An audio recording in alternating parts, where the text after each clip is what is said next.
உலகெங்கும் வாழும் தமிழர்கள் மகிழ்ச்சியுடன் கொண்டாடும் இனிய பொங்கல் திருநாளில் தமிழக மக்கள் அனைவரும் எல்லா நலமும் வளமும் பெற்று சீரோடும் சிறப்போடும் வாழ வேண்டும்.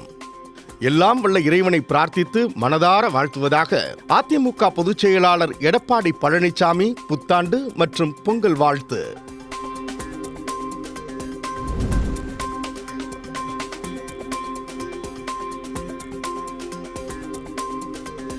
தமிழர் திருநாளாம் தைப்பொங்கல் திருநாளில் உலகெங்கும் வாழும் தமிழ் உறவுகளின் வாழ்வில் அன்பும் அமைதியும் நிறைந்து நலமும் வளமும் பெருகட்டும்.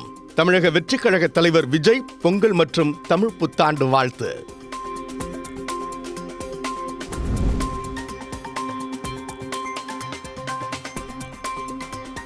1100 காளைகள் சுமார் 600 வீரர்களுடன் தொடங்கியது அவனியாபுரம் ஜல்லிக்கட்டு. சீறி வரும் காளைகளின் திமிலை அடக்கும் காளையர்கள். வெற்றி பெறும் வீரருக்கு முதல் பரிசாக காரும் காளைக்கு டிராக்டரும் பரிசாக வழங்க ஏற்பாடு.